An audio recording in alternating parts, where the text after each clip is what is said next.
When the only constant in life is change, you need to be ready. This is the Man-Made Survival Show. Hello everyone, my name is Jose Prado with Man-Made Survival. Thank you so much for coming back to the channel and watching this video.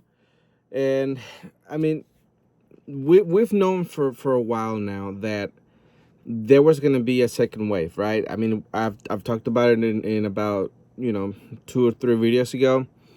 And I told you, I warned you that the way that we're talking a few weeks back is that, yes, there's going to be another wave and that there's going to be another wave of lockdowns.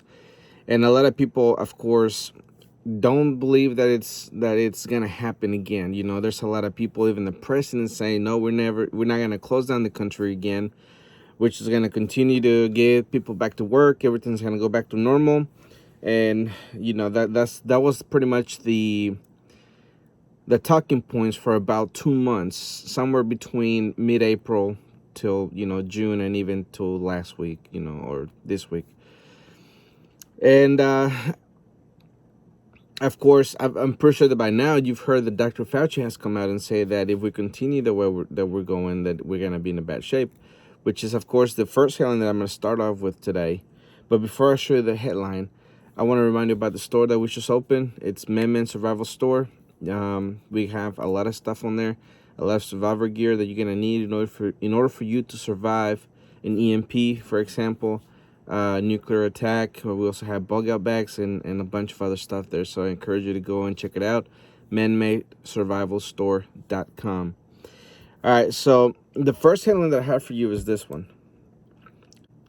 Fauci, U.S. going in wrong direction in coronavirus outbreaks. This is from AP News, and there's a video for it. Here it is. I'm very concerned, and I'm not satisfied with what's going on because we're going in the wrong direction if you look at the curves of the new cases. So we've really got to do something about that, and we need to do it quickly. Short answer to your question is that clearly we are not in total control right now. We are now having 40,000+ new cases a day. I would not be surprised if we go up to 100,000 a day if this does not turn around. And so I am very concerned. And just look at some of the film clips that you've seen of people congregating, often without masks, of being in crowds and jumping over and avoiding and not paying attention to the guidelines that we very carefully put out.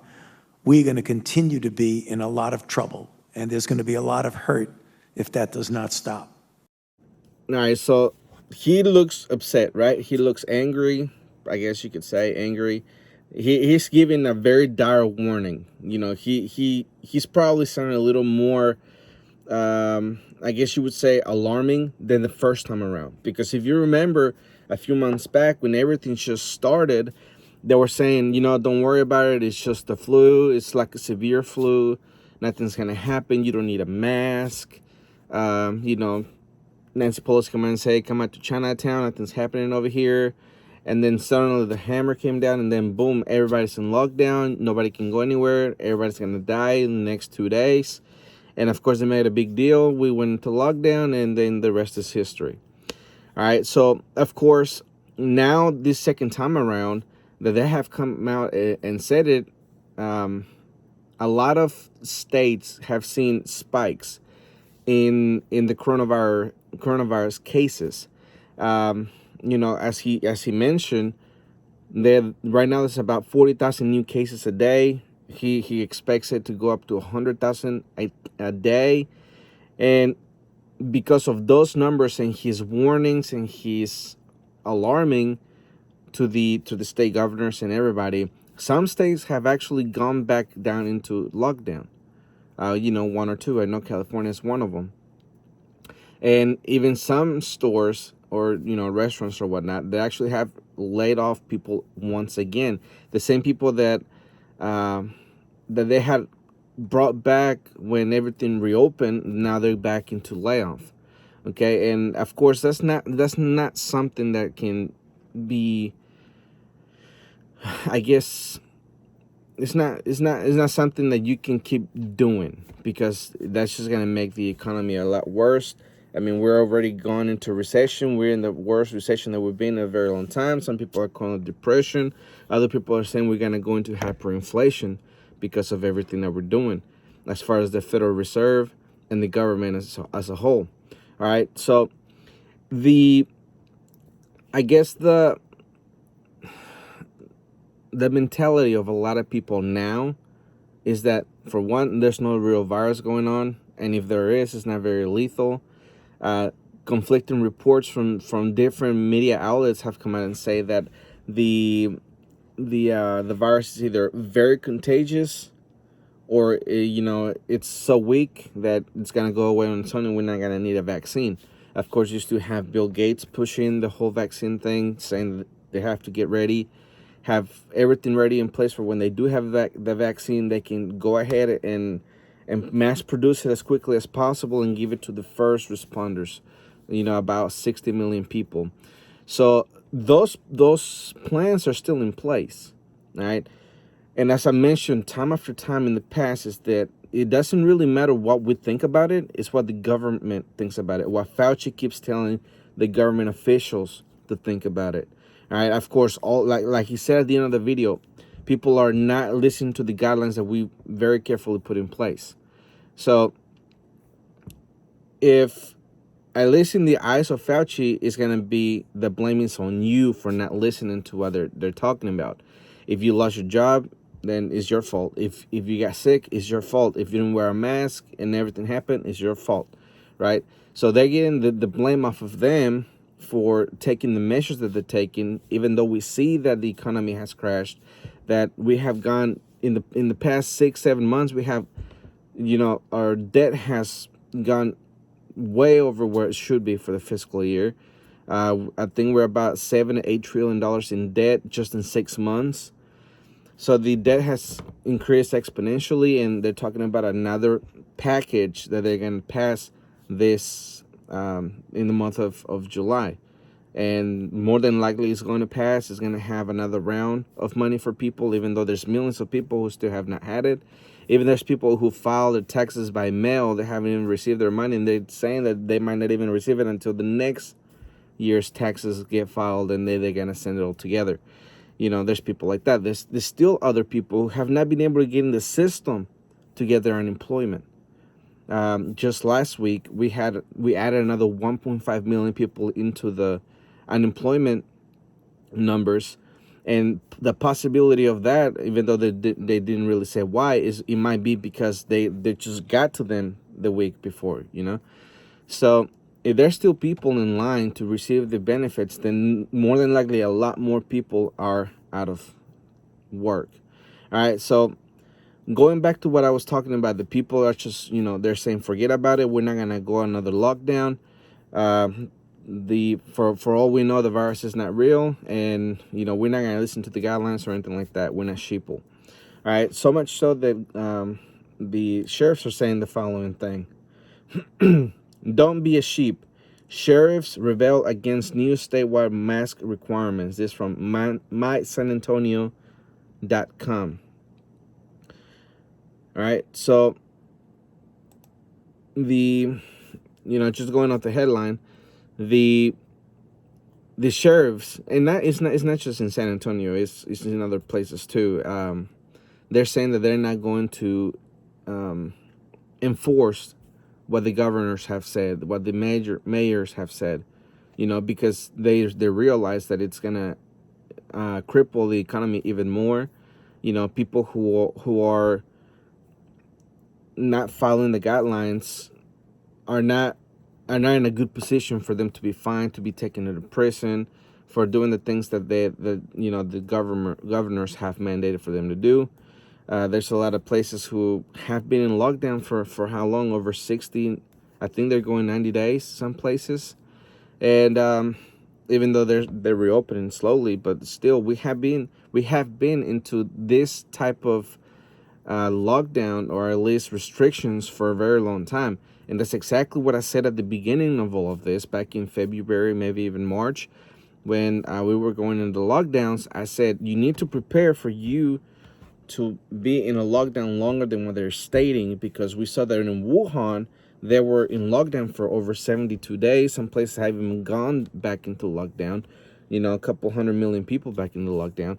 And of course, there's a lot of things that a lot of people are not really considering, or were not considering it then.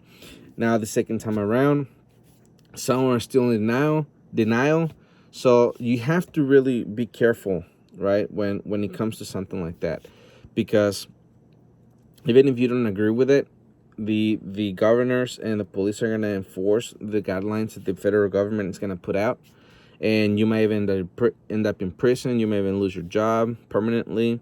You may even lose your business. All right. Even if you defy the orders and you open your business, the government has the authority to come in, take your license away, put you in prison, give you a bunch of fines that's just going to bankrupt you. And then at the end of the day, you don't have anything. All right. Even when some patriots went into that barbershop, I can't remember where it was, defending the man being able to cut hair, once everybody stopped going and defending the guy ended up, losing his business anyway. The same thing in the gym. I think it was in New Jersey, something like that. Well, the point is that even when people, they rally around those businesses, when they eventually stop showing up and protecting them, the government only have to do is just wait.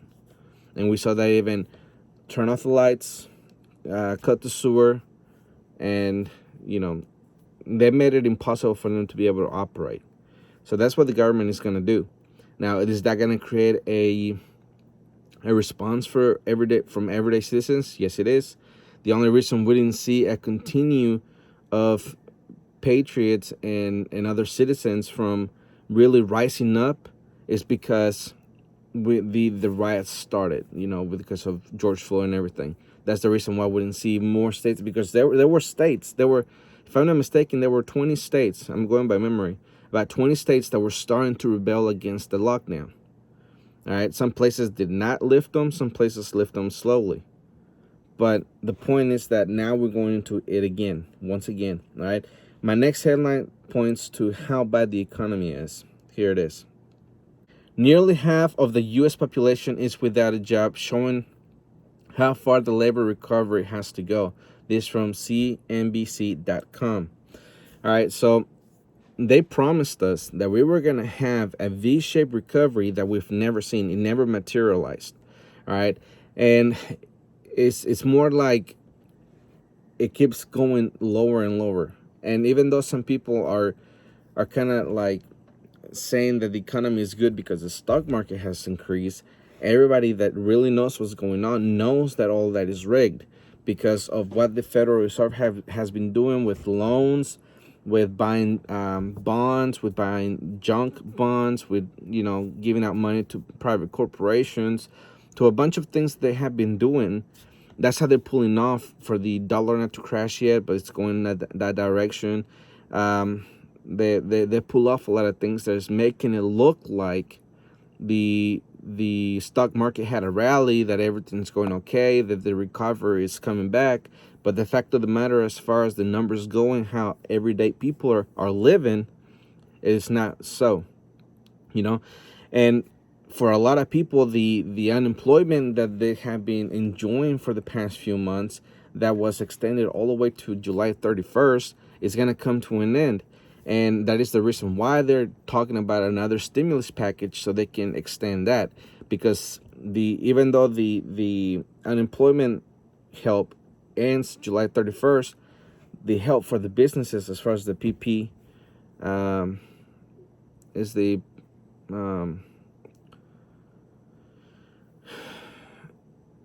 EPP, Employment Protection Plan, something like that. Anyways, the point is that those loans are going to end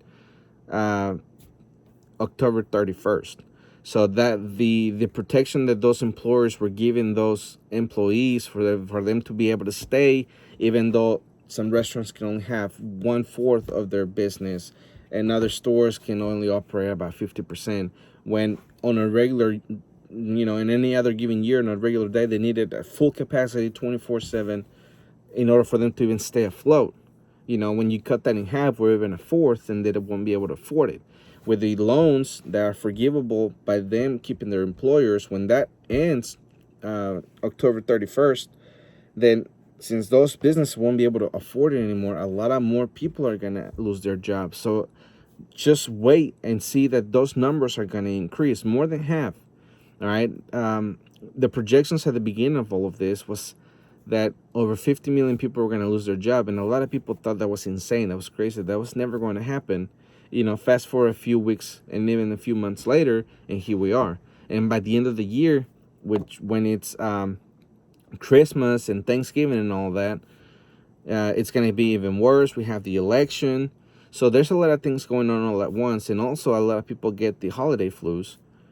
The holiday blues. And, the suicide rates go up. And if we have all of this going on all at the same time, we could see a bigger wave of suicides going on. I hope that does not happen. And as I've stated in the previous podcast, if you suffer of the holiday blues, then right now you need to start looking and focusing on getting help from when that time rolls around. All right, and share this video with somebody that knows, or that go through that, and that way they can get some help. There's free help out there through churches and other nonprofit organizations, and that would be something good for you to do. Prepare for it now, so when that happens, you're equipped with the tools you need for you to be able to live through it and not feel like your life needs to end because your family wants you here, and friends and family and everybody that loves you wants you here. All right, so because the economy keeps going down, even though they're doing their best to give you stimulus package, spend more money, do more government programs and everything, a lot of people are struggling with their home payments, which is my next headline. Half of U.S. homeowners struggle with mortgage due to COVID-19. Consider selling home. Study finds this from studyfinds.org. A survey of 2,000 American homeowners found that 52% are constantly concerned about making their mortgage payment on time. 47% of the poll say they're considering selling their home because they can't afford their mortgage anymore. Research says 35% of U.S. homeowners admit they've missed a mortgage payment during the pandemic. The same amount of respondents said they worry about losing their home because of their financial situation COVID-19 has put them in. All right, so pretty much, I mean that said it pretty clearly that they cannot afford it anymore. So that's gonna make another bubble burst, which is gonna be the housing bubble. And we've seen over the past few months that actually was about to crash. But then since a lot of people were fleeing the COVID-19, areas that were the most restricted, or the bigger numbers, they were escaping to other states. They were, pretty much bugging out. And that kind of make the property in the rural areas go up, and then the properties in the bigger cities, in the major cities, started to go down. So a lot of people saw a difference depending on the way they were and who were fleeing where. But as far as the people who stayed, that lost their job, that cannot get through unemployment, who didn't have very many savings and all of those things, they're the ones struggling to make their payments on the mortgages. And once they get defaulted, then we're gonna see that effect on the banks, because they won't be able to make the payments. So of course the banks lose money, and that could just make a very big problem. Another financial leg will be taken out of that chair, and we will just wait for everything to implode, which is something that you have to be very wise about and get prepared for. It doesn't matter on which social ladder you're in, whether you're low income, middle class, or upper class. You have to be ready for all of that. All right, so my next headline says this: Al Gore, UN Secretary General, others now demand great reset of global capitalism. This from foxbusiness.com. At a meeting hosted by the highly influential World Economic Forum earlier in June, Powerful officials from nonprofit, government, business, academia, labor unions, and activist groups announced their plan for a great reset of global capitalism.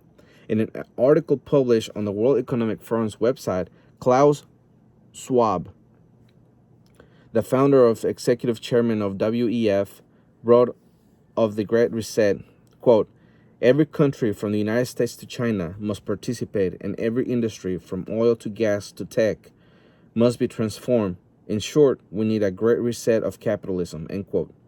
The WEF meeting featured a powerful lineup of global leaders, all of whom seemingly agreed the great reset is necessary to, quote, rebalance economies, promote fairness, and create greater equity within societies and among nations.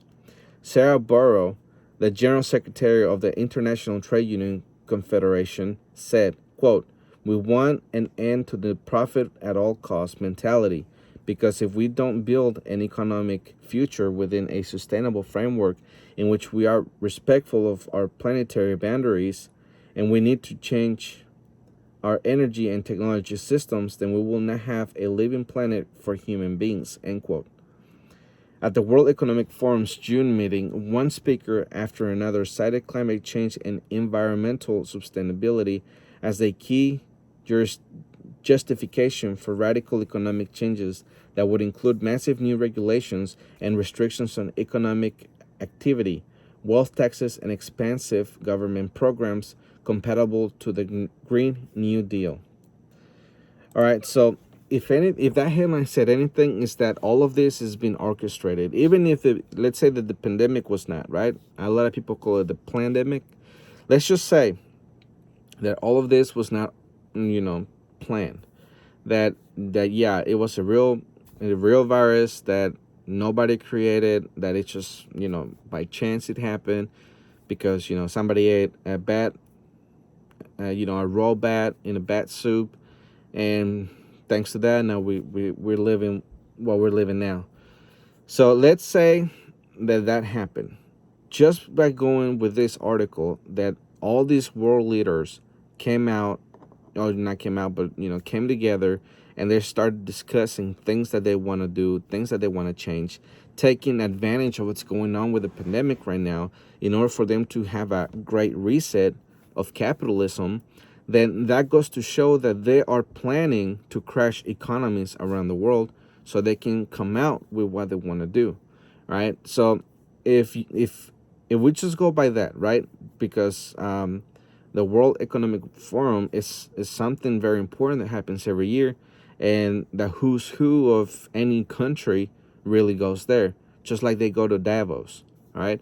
So you have to pay attention when they have those kind of meetings so you can kind of see what they're planning, because they're pretty much telling us now that they're going to crash economies and they're going to do a reset, all right? What does that really mean? They're supposed to come out with the plans later in January 2021. So we'll have to wait for another 6-7 months in order for us to really find out what they mean by doing that. All right, so you must position yourself now, because all the spending that we're doing is going to create hyperinflation. They have to put us in a position that we're going to be desperate enough to take any kind of relief that they provide for us. All right, they don't really suffer, I guess, quote unquote, much, because they're billionaires and they control pretty much everything that they're doing. And all we have to do is follow what they're saying. Otherwise, we're gonna, have it very painful. So everything that you can do now to prepare is living a very simple life. All right. The next thing that I'm gonna read to you is a comment from a fan, or from someone who watches the channel, and they left a comment, and I asked their permission to read this on the video, and she gave me permission. So this is what she said. This is from Lee Daniels. "I do appreciate your videos. You are always very down to earth and practical, not crisis stuff. I prep in my small way, but that small has been continuous over the years. I learned to pressure and water bathe canning at 55, gardening at 50. Medicine, healthcare, emergency, etc. I already knew. Retired nurse. So I guess she's a retired nurse. I remember my grandparents' wood stove and kerosene lamps, etc., and their common sense way of living. They weathered the depression just fine, no problems. Also, though in their modest lifestyle, they own no debts and raise their food, meat, fruits, vegetables, and have food to sell for profit. P.S.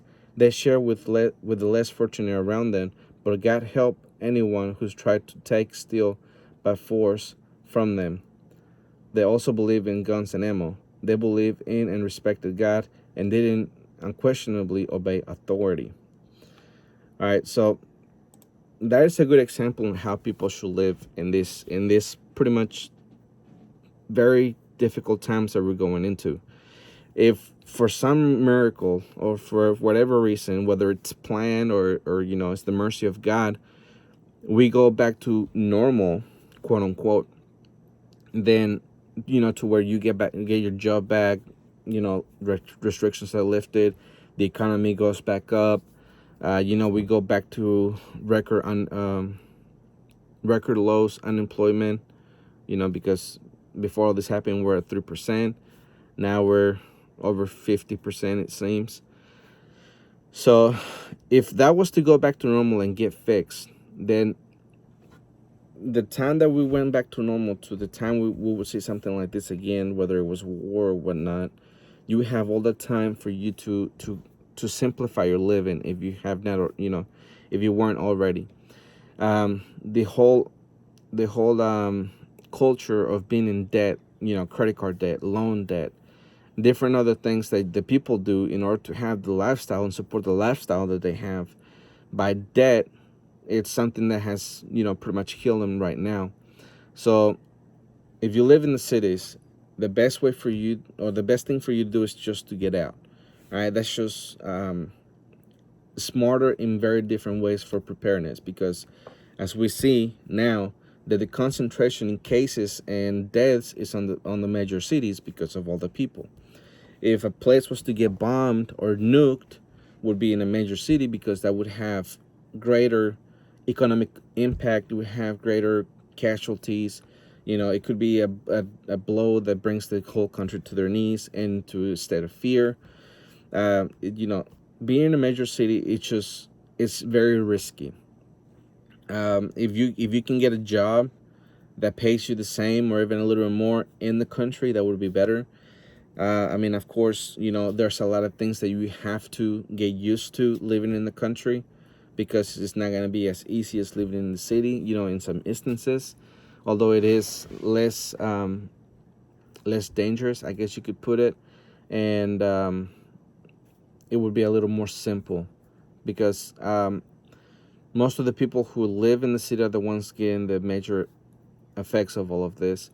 And the people who already had a frugal, who already had a simple lifestyle, what I'm trying to say is that they're the ones weathering this a lot better, just like Lee Daniels said about her grandparents. They were living a good life, simple life. They grow their own stuff. They were self-reliant. And when all of that happened with the Great Depression, they didn't really have to suffer a lot, because they were in a good position. And you have to put yourself in that position for any kind of scenario. We've talked about nuclear attacks. We have talked about the economy going down, going on the road to Venezuela. That's what I call it.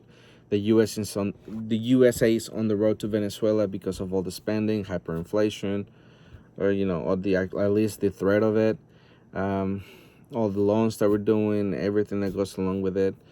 The possibility of EMPs, of an invasion, all those things. So it's important for you to get prepared, for you to have a plan now, especially since 2020, from the very beginning, has taught us that it's very wise for us to have a plan, for us to be prepared. Because if you don't, then you're the people who suffer. As we've seen this other wave of COVID-19 and lockdowns, we have also seen another wave of very long food bank lines. And those people, or at least the people in the food banks, they're already having a very hard time keeping up, the first time around. I don't know if they're going to be able to sustain it this second time around. All right. So remember, prepare, pay attention, look around you, and put into practice what you learned from the first lockdown and from the first wave of coronavirus. It is wise for you to stay on the safe side and wear your mask. Is if you can't, stay home. If you have to work, then just go to work. But be wise. Watch the surfaces that you touch. Disinfect your hands. Wash your hands, and try to be, I guess, as neat as possible so you don't get contaminated or you don't get infected with the coronavirus. But anyways, I want to go ahead and leave the video here. Once again, I want to remind you about the store, madmansurvivalstore.com. And also I want to remind you that with every purchase that you make, you're helping a homeless person, or you're helping the orphanages that need our help right now, because not only of coronavirus, but because I want them to know how to survive if we ever get nuked. Because what would happen to those children? Would those administrators just abandon all those kids? What would happen? All right, so that's something that I want to get into, want to get involved, and I can do that with your help. And you buying through the store is going to make that a possibility. But anyways, again, my name is Jose Prado, and remember, always ready. The Man-Made Survival Show.